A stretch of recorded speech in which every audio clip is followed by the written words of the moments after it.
Coming to you live from Grand Rapids, Michigan, my name's Mitch Harima, and today I have 8 features new to Microsoft Loop.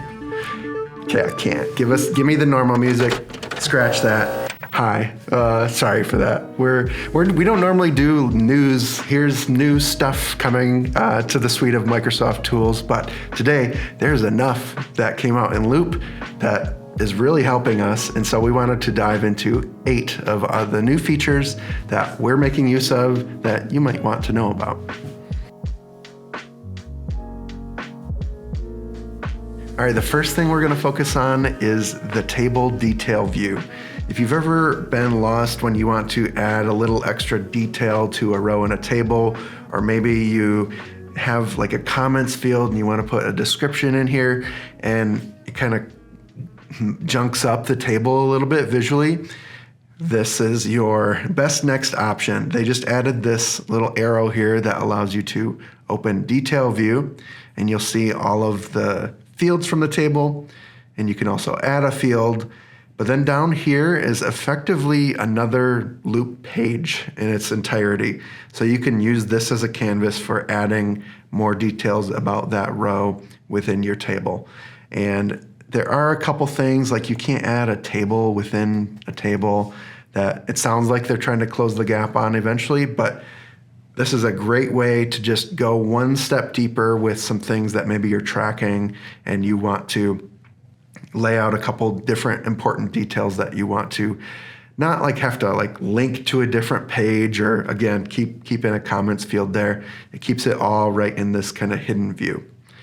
It looks like Livy is off track with mini guidebook course marketing. That is a course we've been working on that takes our internal communication guidebook and kind of trickles some of it as an email course that is actually free. We'll link it in the description. Go check it out. I wish that I knew about this. I wish that when this was marked as off track, I got notified about it.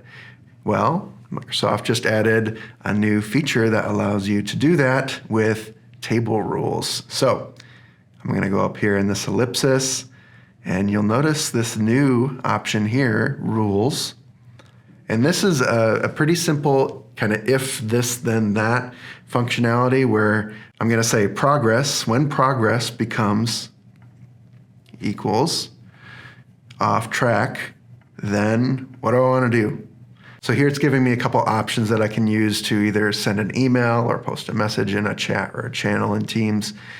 I'm hopeful that we see more options in here soon, but for now, let's just say send a message in a channel. And then when I click create flow, it'll spin up that flow, and anytime something gets marked as off track, which Livy never does outside of this one time, I'll get notified in a Teams channel. Another good one here, custom templates. This has been a long requested feature. Microsoft does a great job with anytime you go and create a new page and go to their template gallery, they have a ton of great starting templates here, and we use them pretty often. But there are a couple times where we, let's say, start up a project and we sort of do similar projects and we wish we could just start from a different one that we've already done. Custom templates is here for the rescue, and let's just say for now I'm going to create a project brief, and let's just say I'm going to name it a variation, and I don't really want to include the relevant links and the overview. That's fine. Team members. Yeah, let's just say I don't want relevant links. It can be whatever you want. This is just an example. And I'm going to say, I want to save this page as a template. And so you get to name it. You can pick an icon for it if you want. And I'm going to say save as a template. Cool.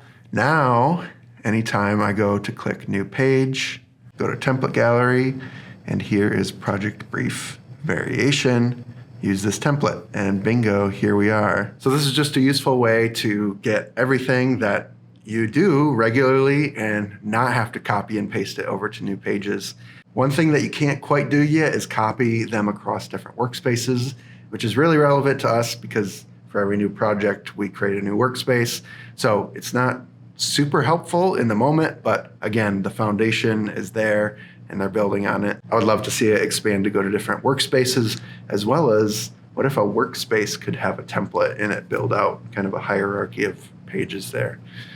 We'll see. Fingers crossed on that one. All right, another big item people have been asking for is, I don't want people messing with my loop spaces.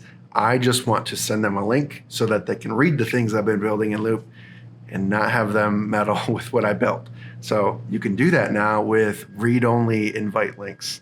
So let's say I want to share this current plugs page. Okay, I copied the link, but I want to change the settings on what I copied, because that's just going to get me whoever has access can read it. I'm going to say I want people you choose can view. That's a new option. That's something that we couldn't do before. Apply. And it says, cool, link copied, people you specify can view. So now other people in your company that don't have access to this workspace, you can give them explicit access to certain pages just to read only. All right, this is a hidden one that is super valuable, because what I can do now is change the view of one of my tables. Before it was just a table. That's all you could do with it. There was a separate Kanban board component that you could add, but you couldn't ever flip between them. But now I can say, for any table that I have that has a choice value in it, I can come over here and say, I want to view it as a board. And right there, it drops it into a board. Once again, we'll notice Livy's off-track mini guidebook course marketing here. Everything else is good though. We're in good shape. So just kind of dreaming. There are lots of different views that I would love to see here, like a calendar view would be amazing. Please bring us a calendar view.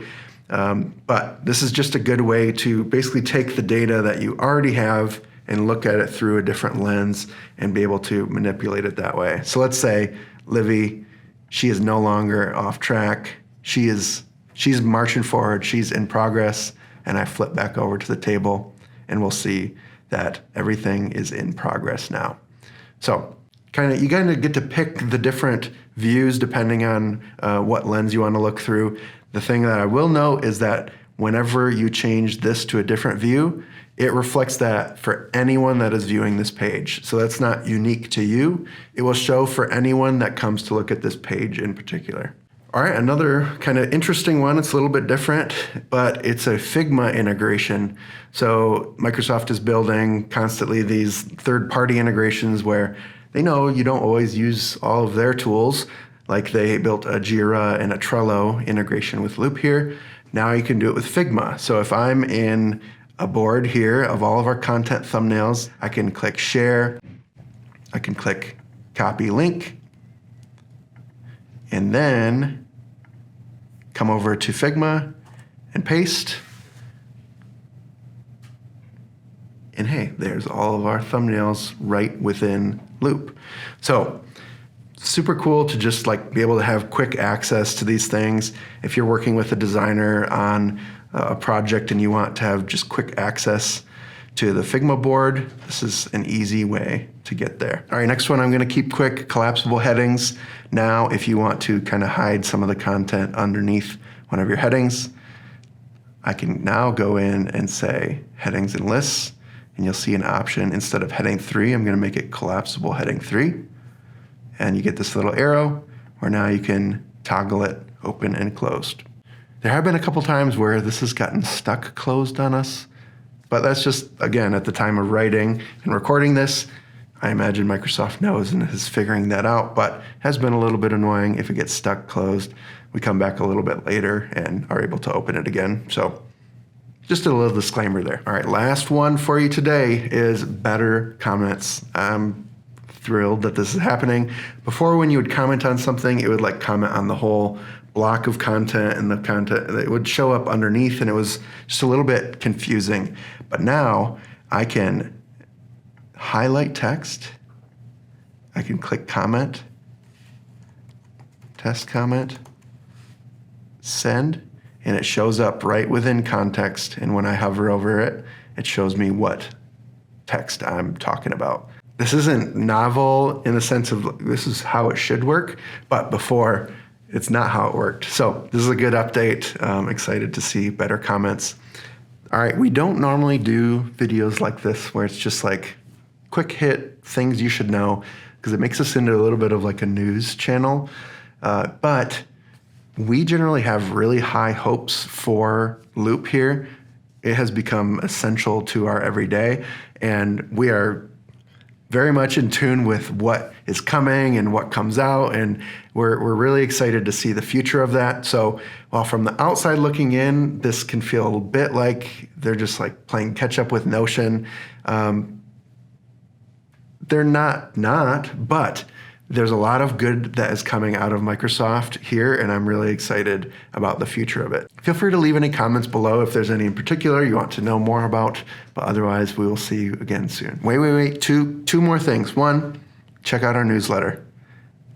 If you want to like be in the know of when these things come out and when we share about these kinds of things, that is your quickest way to get the info from us. We definitely pay a lot of attention to that. Every Thursday, you get an email in your box about Office 365 tips that you can use at your workplace. So go check that out. 2, this is just the start of Loop. We're planning on coming out with a ton more videos about Loop, and we have quite a few already out there about Loop. So we'll put one that you might be interested right up here if you want to learn more.